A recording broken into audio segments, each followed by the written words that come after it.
반갑습니다. 저는 오늘 원불교의 달인이라는 제목으로 말씀드리겠습니다. 최근 우리나라 행정기본법과 민법이 개정되었는데 지난 6월 28일에 이 법이 시행되기 전까지 우리나라 사람들은 나이가 두 개씩 있었습니다. 기억하시죠? 그래서 하나는 만나이고 또 다른 하나는 연나이입니다. 하지만 이 법이 개정된 이후로 만나이로 통일이 되었고 이것이 정착되어 가면서 지금까지 겪었던 크고 작은 일들이, 혼란스러웠던 일들이 점차 사라질 것으로 기대하고 있습니다. 그런데 세상의 나이는 하나로 통일이 되었는데요, 우리 원불교인에는 나이가 아직도 두 개입니다. 뭔지 아세요? 원불교인은 출생을 기준으로 해서 영사를 기준으로 생일이 지날 때마다 한 살씩 더하는 만나이와는 별도의 나이가 있습니다. 이것을 법납이라고 합니다. 법자 한해 납자를 써서 법납이라고 하는 나이가 있는데요, 원불교에 입교한 이후부터 세는 나이입니다. 제가 교도님들은 입교한 이후부터 나이를 헤아리고요, 출가교도는 좀 억울해요. 출가한 이후부터 나이를 헤아립니다. 그러니까 회춘하고 싶으시면 출가하시면 됩니다. 그럼 여러분들은 법납이 몇 세이신지 한번 잠깐 계산해 보세요. 태어나셔서 입교하신 분들은 뭐 같으실 거고요. 참고로 저 개인적으로는 이제 출가한 이후부터 하니까 올해 36살이거든요.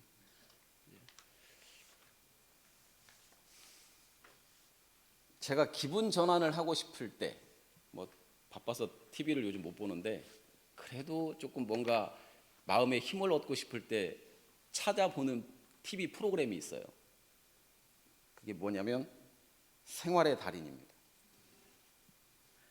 볼 때마다 이 감동과 감탄을 짓게 하는 프로그램이라서 제가 이어서 보는데요, 우리 사회 곳곳에 숨어 있는 재주꾼, 그리고 그 재주꾼들을 달인이라고 표현을 하면서 그들의 인생관, 그리고 생활 모습, 오랫동안 익히고 닦아온 재주와 기술, 이런 것들을 소개해 주는 프로그램입니다. 그런데 그 재주와 기술이 거창한 게 아니에요. 신비한 것도 아닙니다.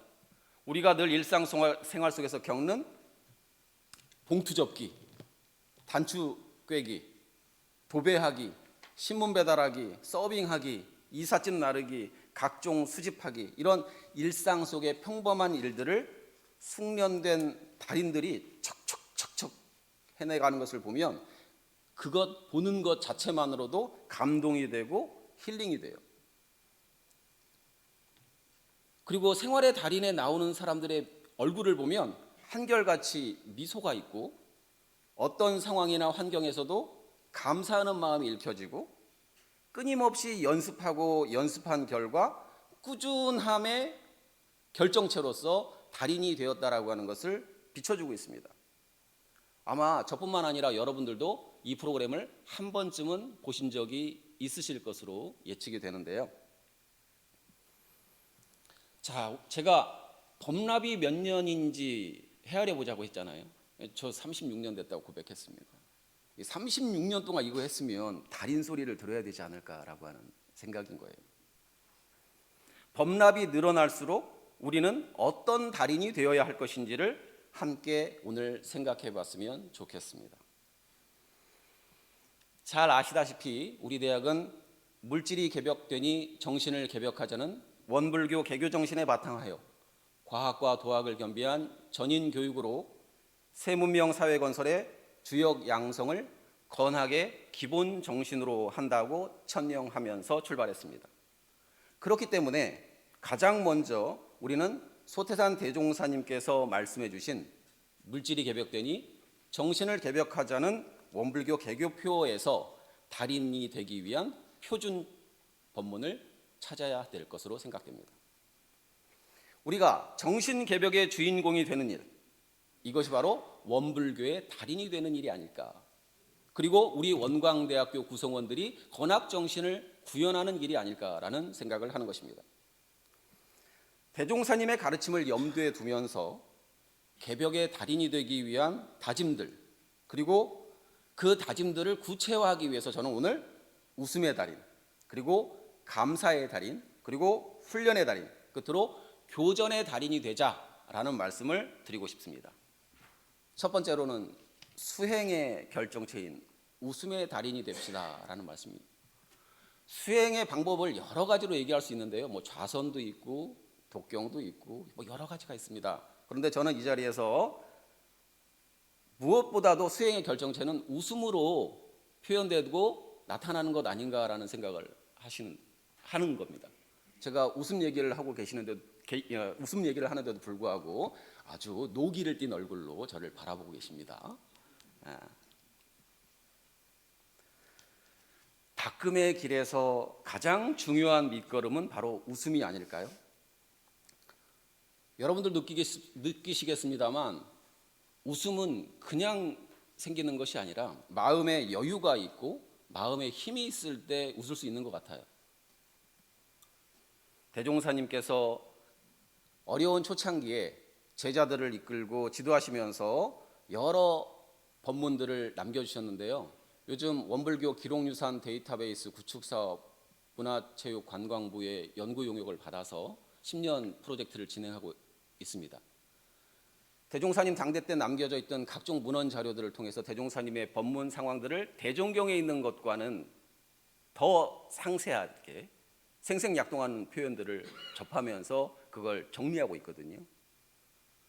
그런데 거기서 많이 공통적으로 나오는 법문이 뭐냐면 대종사 웃으시며 말씀하시기를, 대종사 미소를 띠며 말씀하시기를, 이런 내용이 자주 나옵니다. 대종사 짜증내고 말씀하시길 이런 거 없어요. 대종경 곳곳에도 이런 법문들을 확인하실 수 있을 겁니다.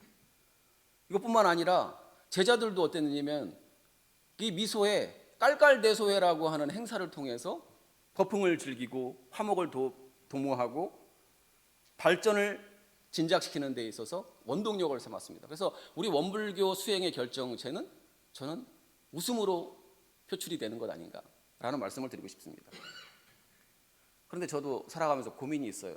보직을 맡다 보니까 이런저런 회의에 참석하게 되는데요. 죄송합니다. 제 반성이에요. 구성원들이 하나같이 웃음이 없어요. 화난 사람 같아요. 보면서 저도 반성하게 되죠. 그죠? 표정이 자꾸 굳어지는 것 같습니다. 웃음을 잃어버리고 삽니다. 무표정한 얼굴, 심각한 표정, 늘 무언가에 쫓기는 분주한 자세. 이것이 마치 열심히 사는 수행인의 모습인 것처럼, 지성인의 모습인 것처럼 착각하고 사는 것은 아닌지 고민해 보고 있습니다. 이럴 때마다 잠시 눈을 감고 풍경 하나를 그려보는데요. 대종사님께서 미소를 띠시며 웃으시며 말씀하시는 그러한 성안이죠. 대종사님께서 나에게 직접 답을 해주시진 않더라도 그냥 웃어주시는 것만 상상해도 내 삶의 고민은 모두 해결이 되는 것 같습니다. 제가 생전에 배웠던 우리 총장님 가운데 문산 김정용 총장님, 김삼용 총장님 뵀었는데요. 제가 좌선이 잘 안 돼갖고 고민이에요. 막 좌선하려고 하면 이 생각도 나고 저 생각도 나고 힘듭니다. 그렇게 얘기했더니 내가 대종사님께 직접 들은 얘기 하나 해줄까? 그래서 예, 해주세요. 그랬더니 나도 그런 고민을 대종사님께 여쭈었더니 좌선하기 전에 웃고 시작해라 이렇게 하셨대요. 그래서 자네도 좌선하기 전에 그냥 피곤해 하는 마음으로 하지 말고 그냥 웃고 빙긋이 웃으면서 좌선을 한번 해보라고 여러분들에게도 권해드리고 싶습니다. 이렇게 웃음이 내 일상생활에서 실천이 될 때 웃는 나도 편안해지고 내 웃는 얼굴을 보는 상대방도 편안해질 것이라고 생각합니다. 그래서 우리 원광대학교가 행복 공동체가 되지 않을까 싶습니다. 두 번째로 말씀드리고 싶은 달인은 신앙의 결정, 감사의 달인입니다. 잘 아시는 바와 같이 감사는 원불교인뿐만 아니라 세상 사람들에게도 유용한 가르침으로 알려져 있습니다. 감사는 긍정과 희망의 마음이고 배려와 포용의 실천입니다. 그런데 여기에 그치지 않고 원불교인의 감사는 괴로움 속에서도 즐거움을 찾고 원망 생활도 감사 생활로 돌리는 차원이 더 다른 감사 생활입니다. 그래서 원불교의 신앙생활은 원망 생활을 감사 생활로 돌리자라고 하는 일상수행요법에도 표현이 되어 있죠.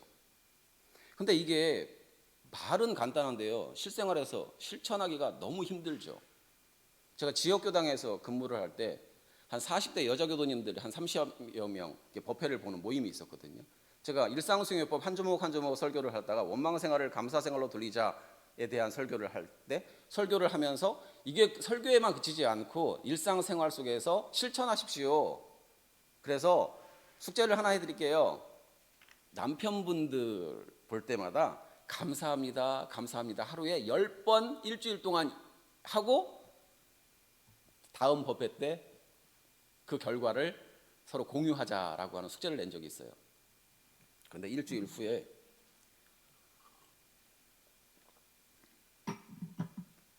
여자 교도님이 한 분이 그래요. 숙제 못했어요. 왜요? 제 남편은요 밥보다 술을 많이 먹거든요. 미워 죽겠어요. 그런데 어떻게 감사를 해요?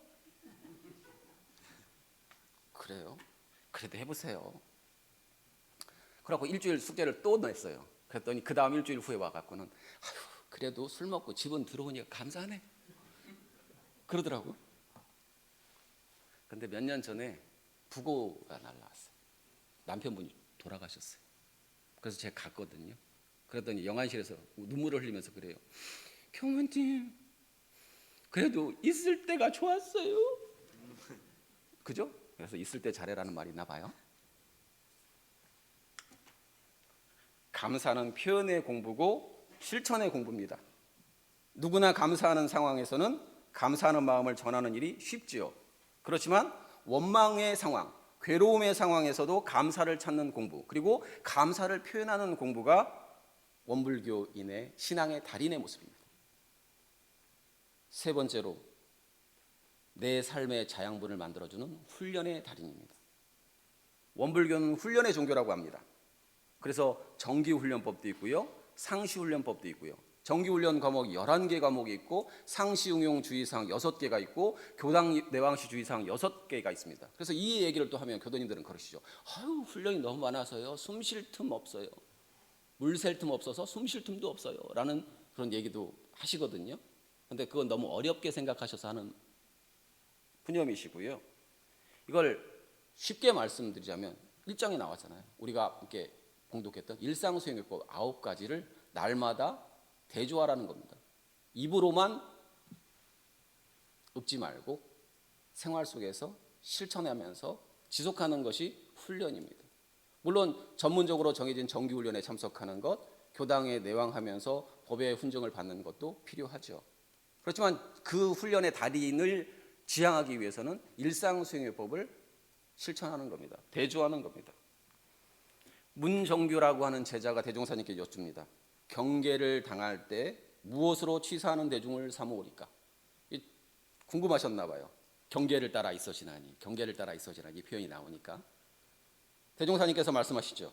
3가지 표준으로 취사의 대중을 삼아라. 첫째는 자기의 본래 서원에 대조해보라.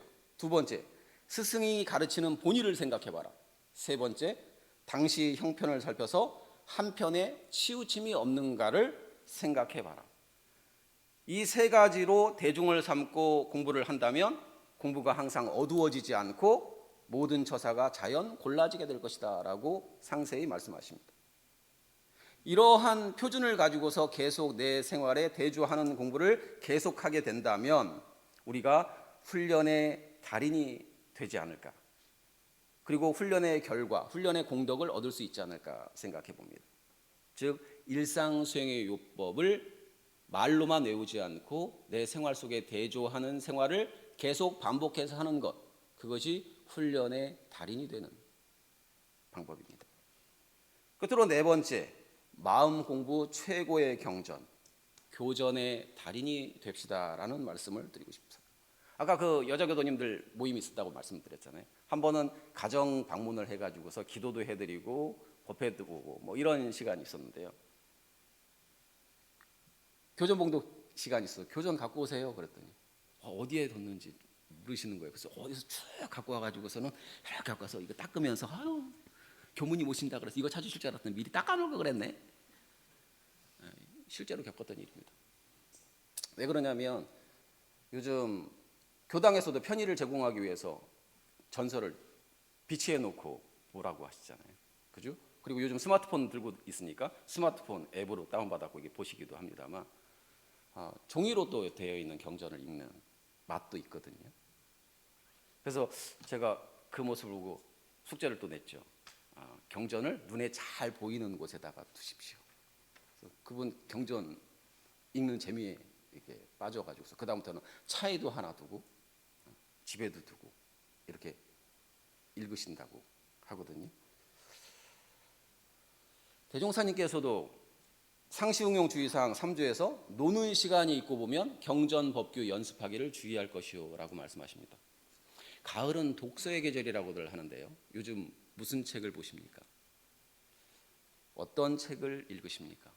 그리고 원불교 교도로서 그리고 원광대학교 구성원으로서 원광대학교의 건학정신 구현의 핵심 내용이 담겨있는 원불교 교전을 늘 읽고 계시는지요? 대종사님께서 노는 시간이 있고 보면 경전 법규 연습하기를 주의할 것이요라고 하셨습니다. 그래서 여러분들 틈 나시는 대로가 아니라 우리는 틈 내서 경전 봉독하는 것을 생활화하자고 말씀드리고 싶습니다. 그러면 경전은 어떻게 보는 것이냐? 너 원불교학 전공 아닌데요? 이렇게 말씀하지 마시고 교전을 그냥 보시면 됩니다. 그냥 보시면 돼요. 자주 읽으시면 됩니다. 연습 삼아 보고 또 보고 하면 점차 그 뜻이 알아집니다. 우리 원광대학교에 많은 건물들이 있습니다. 캠퍼스도 넓고요. 그 가운데 이제 교학대학에 저는 근무를 하니까 뭐 물건을 주문을 하거나 배송 이렇게 받을 때 택배 기사님들한테 교학대학이에요 그렇게 얘기하면 교학대학이 어디예요? 몰라요. 그죠? 잘 모릅니다. 그래서 어디라고 얘기해주면 거기 원광보건대요 그렇게 얘기하거든요. 그 속으로 자존심이 있죠. 교학대학이 원광대학교의 시초인데 거기에 원광대학교라니까요. 그렇게 제가 얘기를 하고 그 다음부터는 이제 저도 설명하기가 귀찮으니까 그 다음부터는 뭐예요? 잘 아는 데만 시켜요. 여기 교학대학이 어딘지를 아는 곳만 이제 주로 이용하게 되는 그런 상황이 생기는데요.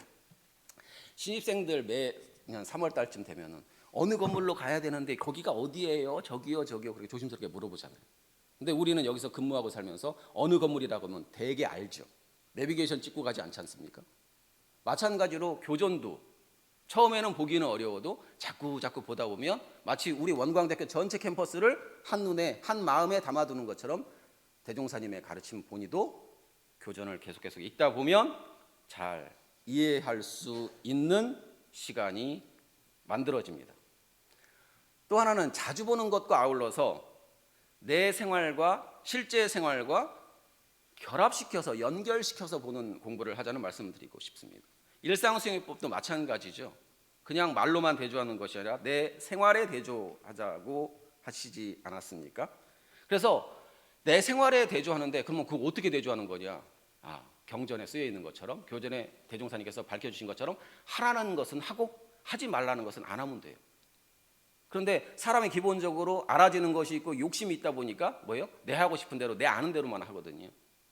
근데 원불교의 달인이 되는 것은 대종사님께서 밝혀주신 법대로 한번 해보고 하지 말라는 것은 하지 않는 쪽으로 표준을 삼는 것이 원불교의 달인이 되는 길이라고 생각을 합니다. 그래서 우리 모두 원불교 교전을 자주 봉독하면서 복된 삶을 열어가시기를 바랍니다. 원불교인의 나이, 즉 법납이 한 해 한 해 쌓여갑니다. 지금 중간고사 기간이라고 하지만 한 2달 남짓 되면 벌써 1년이 다 갔어? 이렇게 얘기하겠죠. 그때쯤 되면 다시 우리의 법납이 한 1년 더 쌓이는 겁니다. 나는 어떤 원불교인의 달인이 되어가고 있는지 그리고 달인의 어느 단계에 와 있는지를 살펴봤으면 좋겠습니다. 원불교 교리표 가운데 불법시 생활, 생활시 불법이라는 표어가 있습니다. 불법이 생활이요, 생활이 불법이라는 말씀입니다. 저는 원불교인들이 생활 속에서 실천할 소태산 대종사님의 가르침을 웃음, 감사, 훈련, 교전, 봉독이라는 네 가지로 말씀드렸습니다. 물론 이 밖에도 다양한 방면과 여러 분야의 달인이 있겠습니다만 이 네 가지는 원불교인이라고 한다면 누구나 달인이 되어야 할 네 가지 분야, 네 가지 전제라고 생각합니다. 우리 모두 자주 웃으면서 늘 감사하고 항상 훈련하며 원불교 교전 봉독을 생활화하는 원불교인의 달인이 되자는 말씀으로 오늘 설교를 가름하겠습니다. 고맙습니다.